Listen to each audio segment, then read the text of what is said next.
Now let us start the next chapter, which is chapter 7, which is fractions and decimals. Let us see here what is the meaning of fraction and what is the meaning of decimals. So in this chapter we are going to learn what are the types of fractions, and if you have given one fraction, how do you convert that fraction into the other fraction, and how to add two fractions and how to subtract two fractions, and how to multiply and how to divide two fractions. And after that we will go for the decimals. That means if you have given any fraction, how to convert that one into the form of the decimal, and how to add again two decimals and how to divide two decimals. These all things we are going to discuss in this chapter. So let us see here what is the meaning of fraction, and in this session we are going to discuss what is the fraction and the types of the fraction, and after that how to represent the fraction on a number line, and after that we will go for the exercise 7.1. Let us see that one. So what is the meaning of fraction? A fraction is nothing but a part of a whole, we call it as a fraction. What is the definition of a fraction? A part of a whole, we call it as a fraction. If you want to understand, let us consider one example.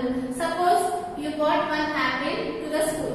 So let us consider you bought here one apple to the school, and if you want to distribute that apple to 4 of your friends, so what will you do?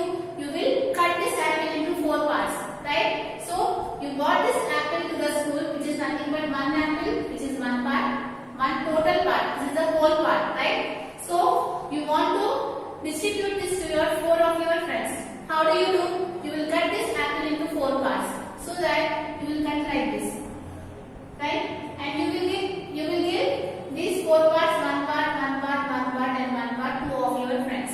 So how much you are giving here? 1/4 of the apple you are giving here. So this is the whole part, and in that you are giving some part to your friend. This one we call it as a fraction. So what is the meaning of the fraction? Fraction is nothing but a part of a whole, we call it as a fraction. That means if you take any the whole part, if you are distributing or if you are dividing that part into the form of the division, in the form of the fraction, that we call it as a fraction. So let us see here one example. This is the example of the fraction. Now let us see here the types of the fraction. So what is the meaning of fraction? A part of a whole, we call it as a fraction. That means if you have given the whole part, you can further divide that whole part into the further parts. Each part we call it as a fraction. So how to represent the fraction if you have given in the form of the figure? That's now I have explained now. Let us take one more example. So if you want to, let us consider this square, and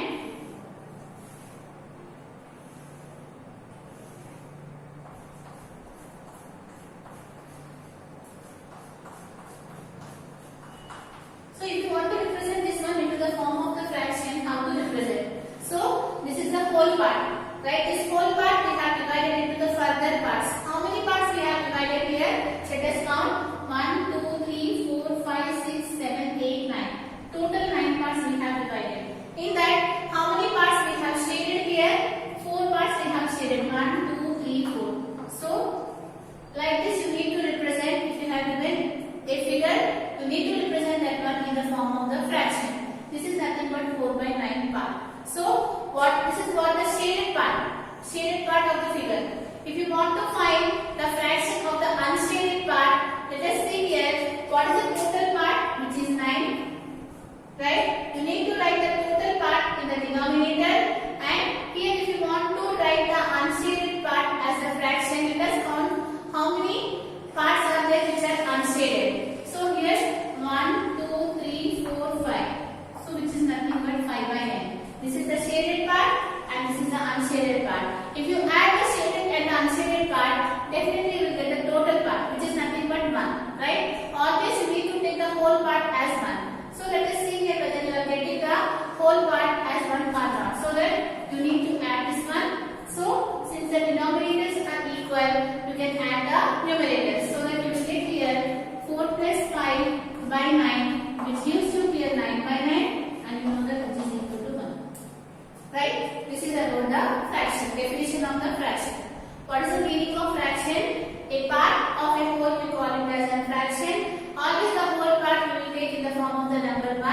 because it is a one part.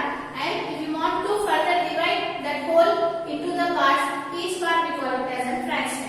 And if you have given any figure, you can calculate the unshaded part like this, and you can calculate the shaded part like this. And if you add the unshaded and the shaded part, you will get the whole part, which is nothing but 1. This is nothing but the definition of the fraction. Let us learn the types of fractions.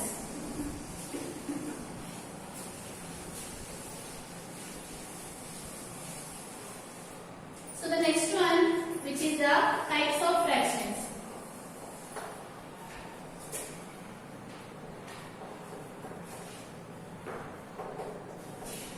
There are so many types of fractions are there, but we will discuss only 3 types.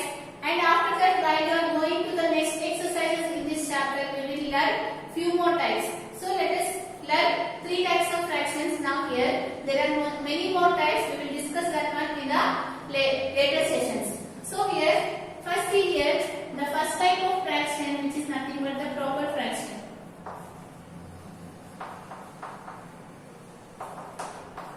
So what is the meaning of fraction?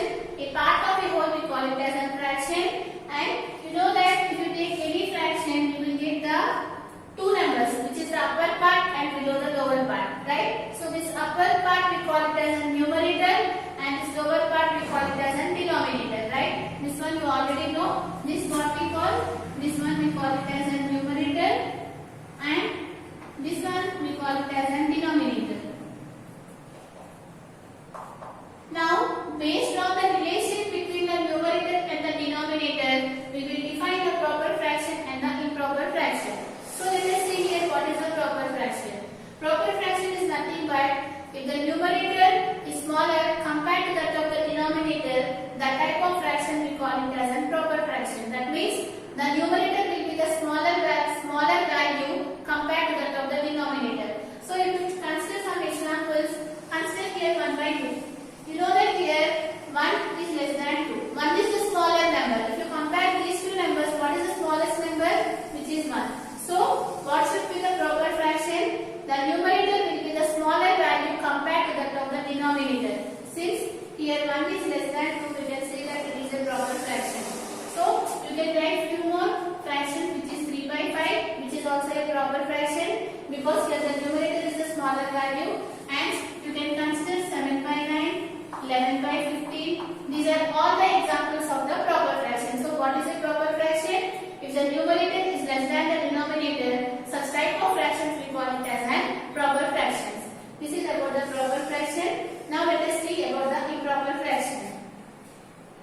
After that we will write all these definitions. So the next type of fraction, which is the improper fraction.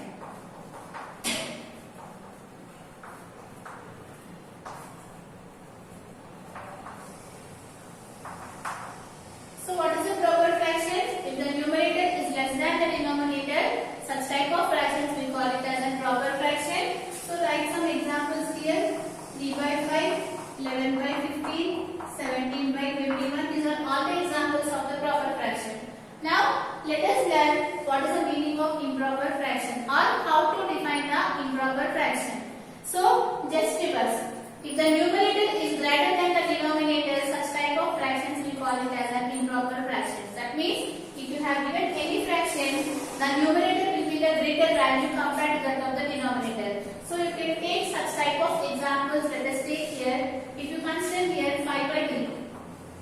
Here you can observe that the numerator is a greater value compared to that of the denominator, right? Here 5 is there, here 3 is there. You know that 5 is a greater number, so we can say that it is an improper fraction.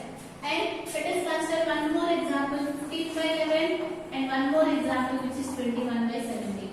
Clearly you can observe that all these are improper fractions, because here the numerator is the biggest value compared to that of the denominator. So what is the improper fraction? The numerator should be the greater value compared to that of the denominator. Such type of fractions we call it as an improper fractions. Now let us go for the other type of fraction, which is the mixed fraction. So what is the next one? Mixed fraction.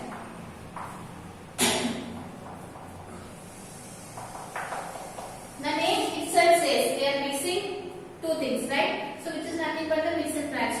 So you can consider, let us learn the definition by taking some examples. So here 1 by 2, let us consider here 3 2 by 5 and 7 1 by 5. These are all the examples of the mixed fraction. Here you can answer that it is a combination of what? We know that here 1 is there, here 3 is there, here 2 is there. What are those? They are the whole numbers. So it is a combination of whole number and what is this one? Which is 1 by 2, 2 by 5, 1 by 5. What are these? These are nothing but the proper fractions, right? Because here the numerator is a smaller value compared to that of the denominator. So here you can observe here what are those which are the proper fractions. So how to define the mixed fraction? You can define the mixed fraction in such a way that it is a combination of the whole number and the proper fraction. So what is the meaning of mixed fraction? A combination of whole number and the proper fraction together, we call it as a mixed fraction. That means you can consider anyone. 3 is a whole number and you need to take one proper fraction. Let us consider here 2 by 5. This combination we call it as a mixed fraction. So what is a mixed fraction? It is a combination of whole number and a proper fraction. Or otherwise you can define in the other way also. Let us see that one.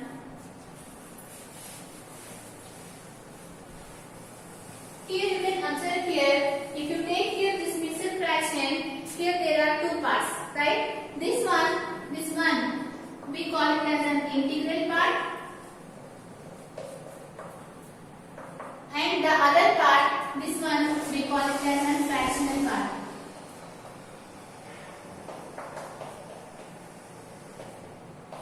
Okay? What we call, the first one we call it as an integral part, and the second one we call it as a fractional part. So if you consider this example 3 2 by 5, 3 is the integral part, 2 by 5 is the fractional part. And similarly here 7 is the integral part, 1 by 5 is the fractional part. So you can define this mixed fraction as the combination of the integral part and the fractional part together will give you the mixed fraction. Like this also you can define. Now let us see here, you have to learn how to convert this mixed fraction into the improper fraction and this improper fraction into the mixed fraction. Let us learn that one.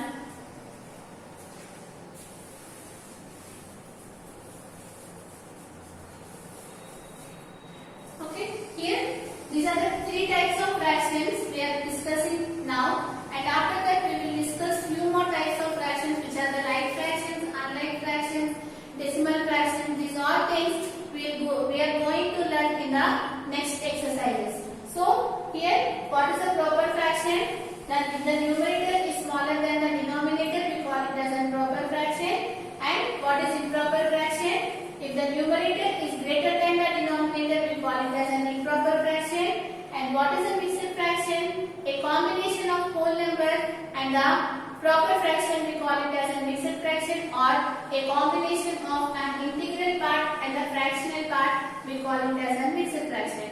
Now let us see here how to convert this improper fraction into the mixed fraction. After that we will discuss how to convert this improper fraction, mixed fraction into the improper fraction.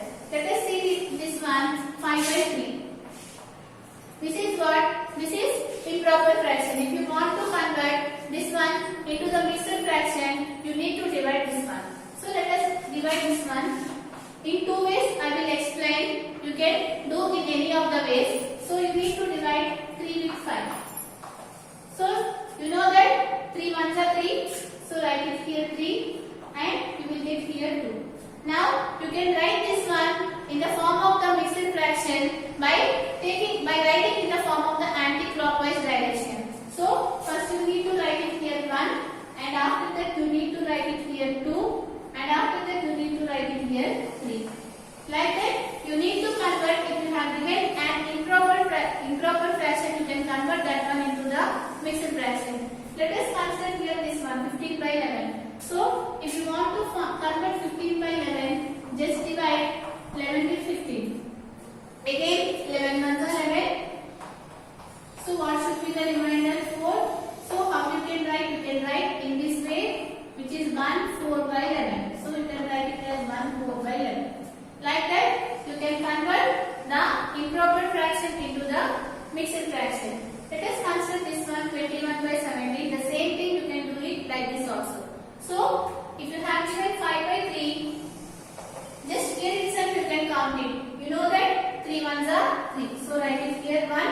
And what is the remainder 2? That remainder will come to the numerator and write the denominator as it is. Directly you can find it, or otherwise you can write like that also. Suppose if you want to find the value of 9 by 7. Now, and after that 7 ones are 7, right? So write it here 7. So if you subtract, you are getting the remainder 2. Write it here the remainder and the denominator. Like that, you need to convert. There is no need to do the division also. Like this also you can convert. If you have given improper fraction, you can convert that one into the mixed fraction. Now let us see the reverse. That means if you have given a mixed fraction, how to convert that into the improper fraction. So let us see that one.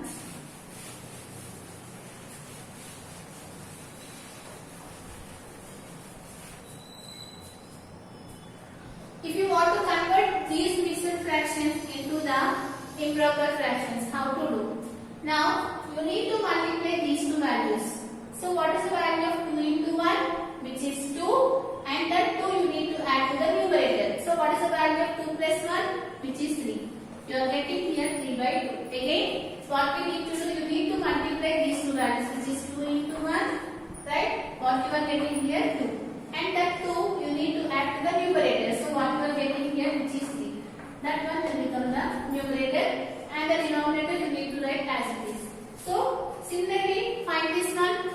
5 into 3, which is 15. 15 plus 2, which is 17. What we are doing here, we are multiplying these two, and the result we are adding to the numerator, right? So what you are getting here, 5 into 3, which is 15. 15 plus 2, which is 17. So 17 by 5. And let us solve this one. 7 into 5, which is 35. 35 plus 1, which is 36. So you are getting here 36 by 5. Clearly you can observe here, we have converted this mixed fraction into the form of the improper fraction. These are the improper fractions because here the numerator is the biggest value compared to that of the denominator. Like this you need to convert if you have given the mixed fraction into the improper fraction, or if you have given improper fraction into the mixed fraction. And in the next class we are going to discuss about the representation of fractional numbers on a number line.